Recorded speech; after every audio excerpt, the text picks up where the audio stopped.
Hi, Eric. Hey Thank you Ramon, how you doing? for that talk. It was such carefully crafted and eloquent take on modeling. One of the things that I've just been puzzled by, and perhaps in your research you've stumbled upon some sort of insight about this, is what happened exactly, let's say, prior to when these modelers became so influential in these policy makings, because as you and I know, prior to a few years back, most of us were even skeptical about how much can models and simulations tell us in science, and more so what can they tell us about policy, right? And suddenly, fast forward 5 years and fast forward a crisis, and this is the main scientific tool everybody's putting forth and using, not just for justification, but even for prediction and for everything else. And so did you find any insight as to how the Fergusons of the world got to such a prominent place when even 10 years ago we're still skeptical about what simulations can do for us? Yeah, look, I mean, I'm not a political scientist, Right. but I did watch all this in real time, and I can offer some half-baked speculations. Um, I mean, look, we were coming off of 3.5 years into a massive culture war that started with Brexit and the election of Donald Trump. And part of that culture war was about who was taking seriously the dangers of climate change. And I think to some extent, people overestimate the extent to which um, some of our moral obligations surrounding climate change are rooted in sort of detailed modeling forecasts. I think that's slightly mistaken. Um, and so pretty quickly, I think there kind of coalesced a sense that, believing the Fergusons of the world down to the last decimal place uh, was um, was a kind of badge of membership in one side of that culture war. I remember, honestly, my interest in this topic coalesced around a worry that that was happening, and a worry that the credibility of climate science was going to get eroded by a kind of quick analogy between these two kinds of reasoning. I remember seeing a tweet from oh, I can't remember his name right now, one of the late night stars, who said something like, the morons denying COVID are the same ones that deny climate change. And it immediately sort of made me uncomfortable that all these sort of quick analogies were being drawn. And I sort of thought maybe I better start thinking about how these things are alike and different and what role they play and all that. But yeah, I again, I'm not a political scientist. This is just my half-baked thoughts and speculations. But it did seem a lot like, at least in the UK and in the US. I don't know about other countries, but obviously, I mean, the English-speaking world is pretty globally influential. It did seem like there was a very quick a cultural war sort of alignment around being the sort of person that just would accept model projections. So if you don't mind me a follow up just really quickly, because it's Yeah. that even if you're this picture that you're drawing, and I thank you for your humble approach to saying you don't really know, but even if this picture was true, it explains the follow the science kind of political narrative, but not the follow the simulation narrative, right? It's Yeah, like, right. I how mean, do I you think tell that us was who to get partly based on some confusions in the public mind about like the role that modeling plays in climate science, to? the extent to which some of climate science is just basic science, doesn't involve these detailed models. After all, climate models, are very, very laced with uncertainty. It's time climate scientists are quite candid about this, right? Yeah. We just know that, like, you're shaking up the system and like bad things are sort of happening at some rate or whatever, right? And so I think to some extent there was this conviction that like you've got to draw a line in the sand in the culture war around accepting fine-grained model forecasts.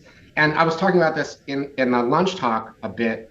one of the really big differences, even between the most speculative and sort of epistemically aggressive climate models and COVID models, is that climate models are conditional on like things like carbon pathways.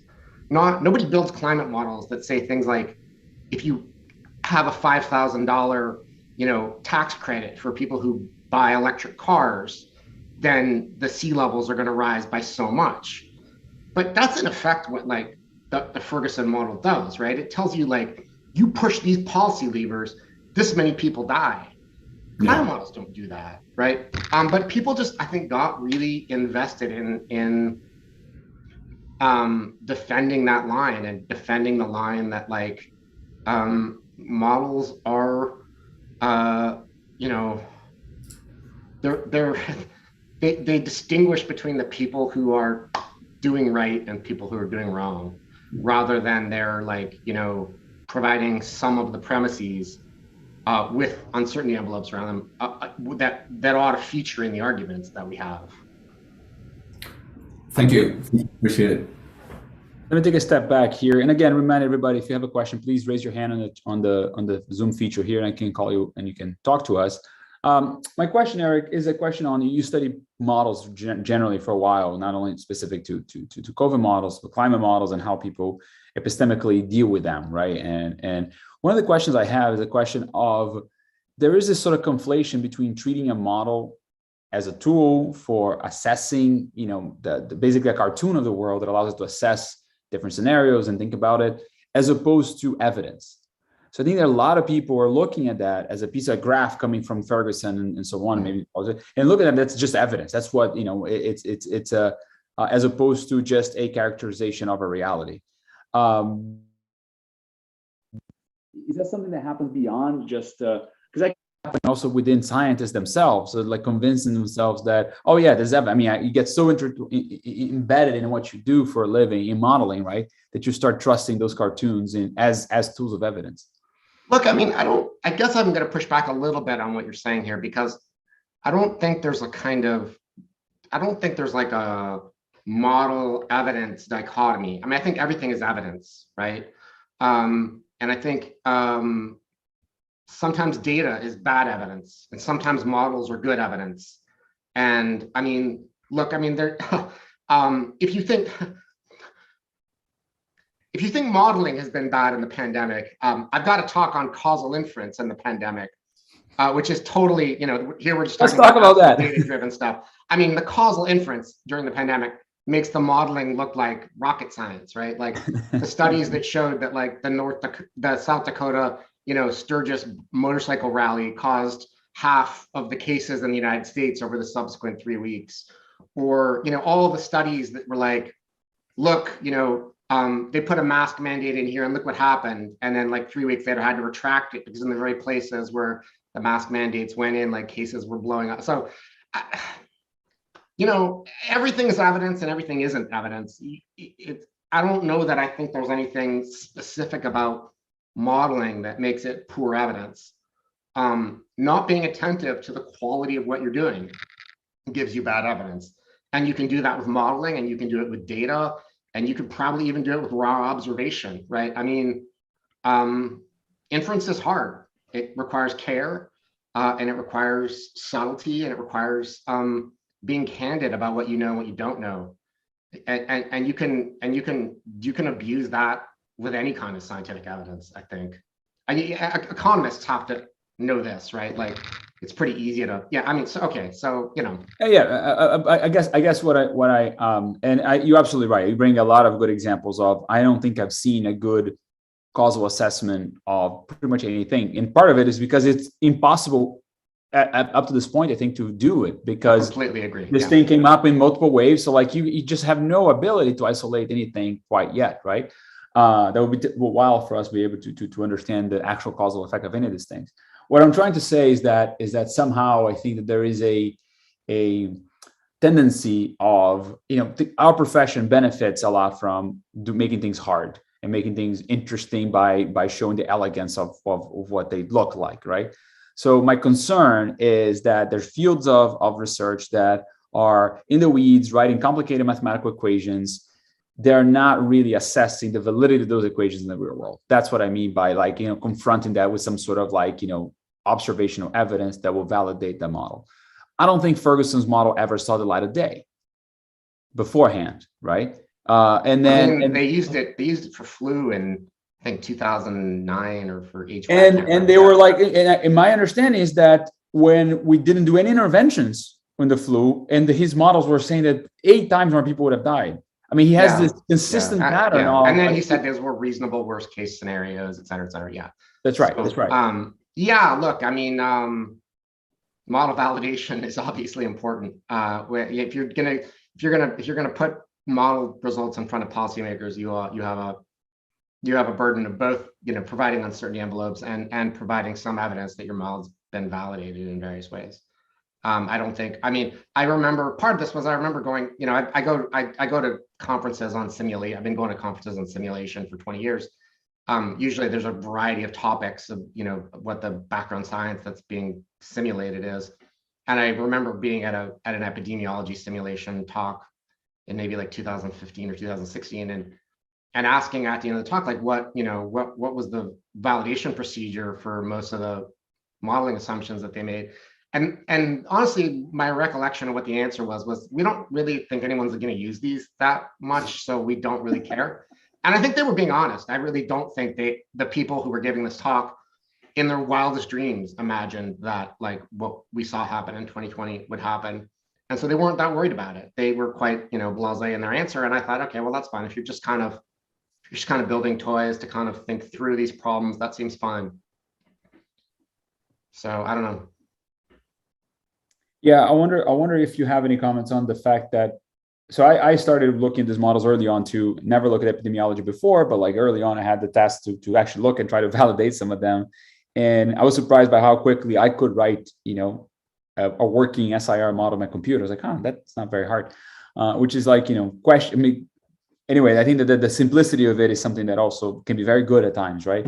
But a whole field where the basic tool is that simple, I think it scared me a little bit. But what was very interesting to me is this lack of almost like epistemological humility on seeing as we go through 2 years, and none of the models in the beginning told us there would be many waves. None of them. Right. It was basically about, you're going to go up to a peak. The question is how fast it comes. How, if you want to spread it out, flatten, exactly, right? Yeah, SAR models aren't supposed to have multiple waves. But everyone knew there'd be waves, right? I mean, I think when I talk to people now, they all tell me, oh yeah, I was taught in epi school that like pandemics have 3 waves or pandemics have 4 waves, or so. In some sense, that was lore. I mean, people have known that. But shouldn't that be a big part of the discussion in the predictions? Like, listen, there'll be multiple waves. We need to be thinking about intertemporally here, as opposed to just like, oh, this is just something that for 2 weeks we're going to deal with it and it's going to die off or not. Honestly, I don't know how to square that circle. I don't know how to square the circle that I've both been told by many people that it was well-known lore in epi that pandemics come in multiple waves, that they last 3 years. This is, I've just been told this by a bunch of people over the last 2 years. Oh yeah, I learned that in epi school. Waves, the pandemic lasts 3 years, they come in multiple waves. And at the same time, they were putting out these models that completely contradict that lore. And then, I guess the idea was like, oh, those waves are caused by voluntary human responses. I'm personally extremely skeptical about that.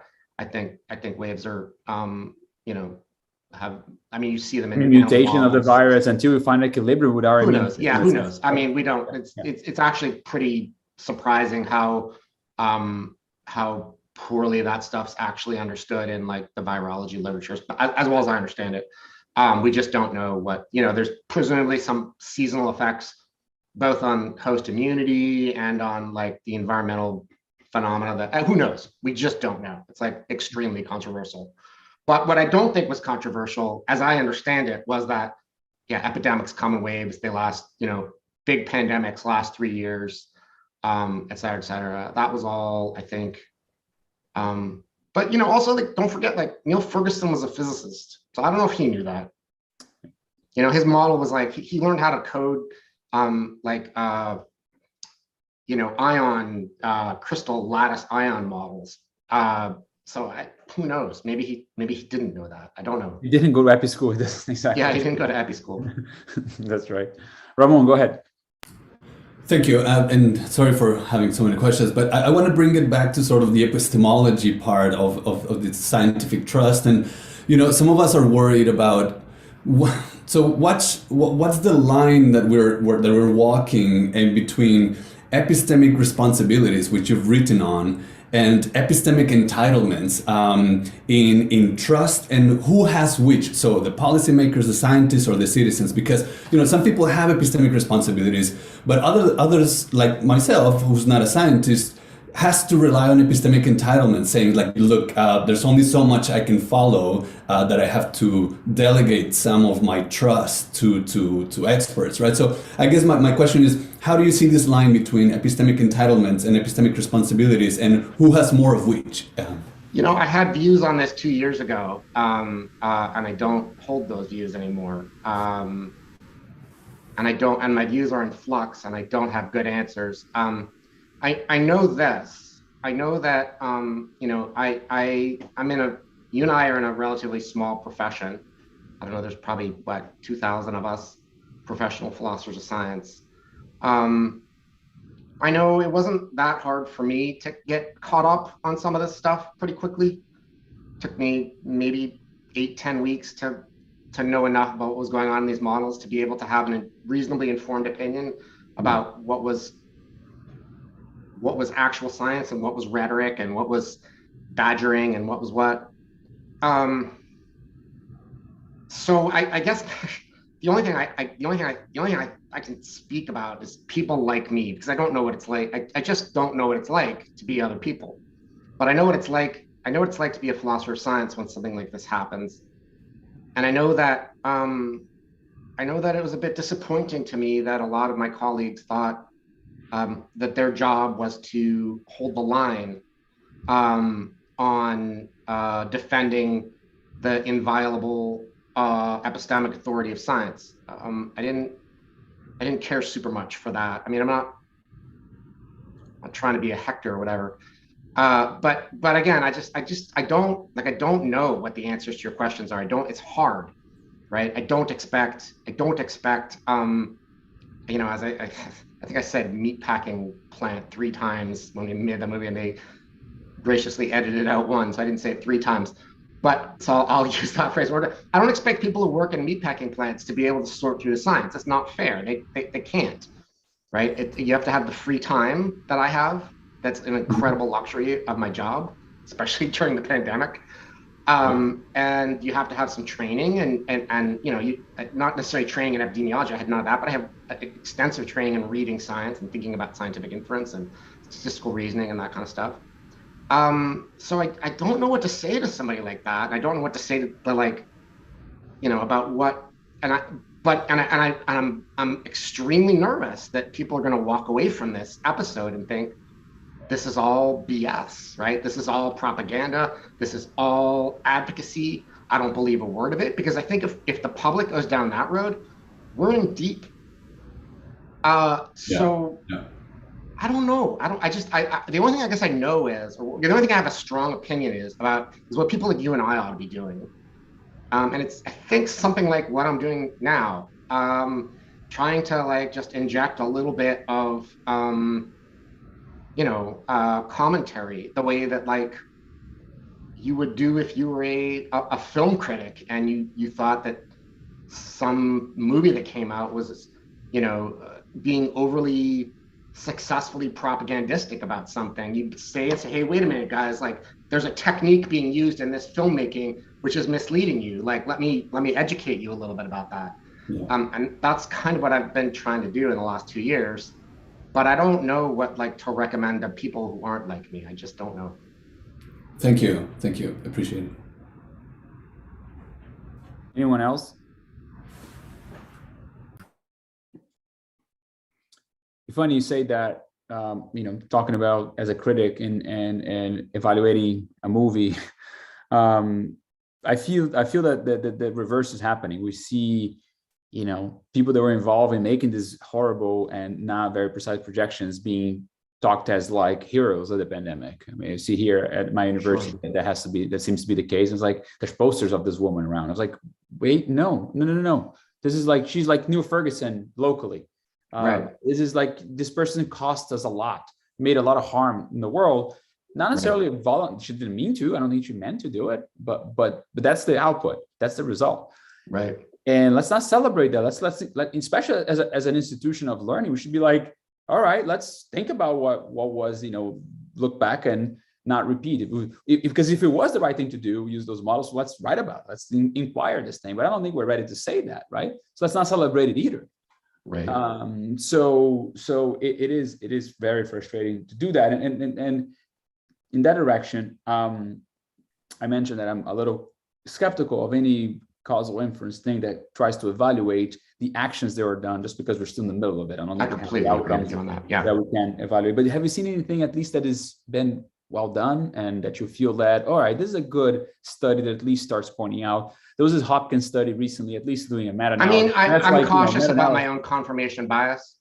I think that I think my view is that the Hopkins result is correct, but I'm not gonna be a hypocrite and say, oh yeah, this proves I'm right. I don't know. My guess is it's just too hard. I mean, we just know that there are lots and lots of zigs and zags in the data that aren't caused by any human decisions. I mean, if I'm sure of anything, it's that. I have this great picture somewhere in a slide that shows, the rise and fall of the case numbers in Hamburg and Stockholm. And they're just perfectly in tandem. And then the graph is interspersed with all of the interventions that people in Hamburg were engaging in and attributing those zigs and zags to it. Meanwhile, they're happening in Stockholm at the exact same time. So I mean, that convinces me a little bit, but I just don't think we can do it. I mean, I know I'm 100% confident that like the extremely strong claims that Ferguson made are false. We know that. I mean, I think that's just not debatable anymore. I mean, there are too many places in the world like Florida and Texas and Sweden and wherever else where I don't know if people realize like what life in Tampa has been like for the last nearly 20 months, right? I mean, restaurants and bars have been full and blah, blah, blah. We never had, 20,000 deaths in a day or whatever we were supposed to have according to the ICL model. So that I think is just, anybody who thinks that those interventions saved the numbers of lives that Ferguson predicted they would save, no, that's just not the case. That I think we know. But like, did they do any good? How much good did they do? Is the Hopkins study right? My gut feeling is the recent Hopkins study is probably basically right. But I'm not going to be a jerk and say that like that's the ironclad science that's right. That would just be confirmation bias, I think. Yeah, and in particular, that is a study. There's a meta-analysis, right, of a lot of studies that all of them are going to be very problematic on their own way. So, that's right. So it's a little difficult to get a good read on that yet. So okay, so we have here. You mentioned something this morning that was very interesting about this notion that, what is it? What was it? You have a word I never heard before. Performativity. Is that performativity? There we go. Yeah. I think that was what performativity was, because I think that you made a very interesting point. You want me to run through that? Yeah. So I just in the talk this afternoon or early this afternoon, I cited a few papers that have made the claim. The strongest version of it goes something like this. It's true that Ferguson over-predicted how many deaths there would be in Florida when DeSantis, I'm cartooning it, but this is the idea, right? It's true that Ferguson over-predicted the number of deaths that there would be in Florida if DeSantis lifted all the mandates, but that's because people in Florida saw the output of the ICL model and changed their behavior accordingly. And so the model is wrong only because it convinced people how to change their behavior. And that first of all, this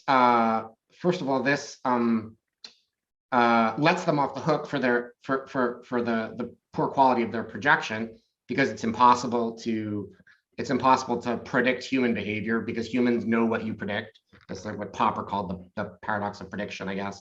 But furthermore, that not only does this let the models off the hook for being kind of wrong, but it actually shows how the models are good, because they persuaded people to change their behavior. So that was the line that I was citing, and then I sort of gave the argument in the talks after that, how that makes me very nervous. And the reason that it makes me nervous is that all those changes in behavior have costs, right? I mean, when I remember way back in April of 2020, or maybe late March, maybe early April, I had one of my first social interactions with somebody, and he was talking about how he had put on a little bit of weight, and none of his shorts fit, and he was like, couldn't get to the store to buy any new shorts. And I suddenly thought about, like, well, where are these shorts made that nobody's buying anymore? You know, and we all know they're made in, you know, Honduras or Laos or places like that. And you know, we know that, like, not going to the store and buying shorts like hurts people that work in sweatshops in places like that. They don't have unemployment insurance and stuff. So when you get people to change their behavior like that, you hurt people potentially. And if you are doing that without having had a tool at your disposal to evaluate the cost and benefit of that, then what you're doing is horribly circular, right? You're deciding a priori what's good behavior without being able to weigh the cost and benefit. Then you're loading into your model so that it looks like the benefit outweighs the cost, and you're going to pat yourself on the back for persuading people to behave in the way that you think has the benefits, when you never had at your disposal a tool for deciding that had more benefit than cost. No, I'm not going to pat anybody on the back for that. That's a no from me. So yeah. And that kind of a hubris also has I mean, to me, the most damaging thing for the image of scientists during the period of time was summer 2020, when George Floyd protests started taking place in America. All of a sudden you had epidemiologists saying, oh, no, it's okay to protest because, Sure. because yeah, I mean, that's a public health problem as well. And they're I don't even put that in the column of, I don't even put that in the column of science. That was just people being, but it was like, people. You know, yeah. But that was one time where they made a judgment of a trade-off. Like, well, you know, there is this other problem over here. I'm not arguing the validity of that statement. Sure, I imagine there is another problem, but then at that point, they decided it was okay to look at something else other than death. Right. And that's just, it was so blatant. It was so, you know, clearly like a team behavior, not necessarily a careful scientific assessment of a problem, that from that point on, I think anybody looking at them again with honesty would be like, well, come on, that's you know. Yeah, all of these things have definitely.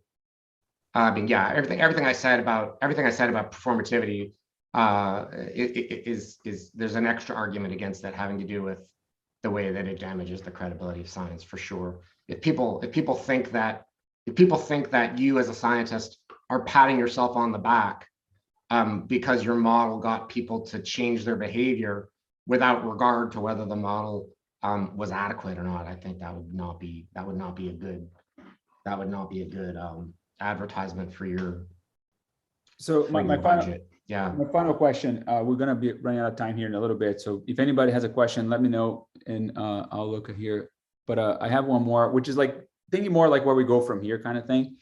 And clearly, you think about this very deeply. You are a philosopher of science, which is something that it's incredibly important to understand really the way in which we know things, the way in which we're able to acquire information about the real world. And it strikes me as a lot of scientists don't have any training in your field. And I think that somehow impedes their ability to think through this, and in their actually, you know, the output of their work is when it comes to human beings actually being affected by it.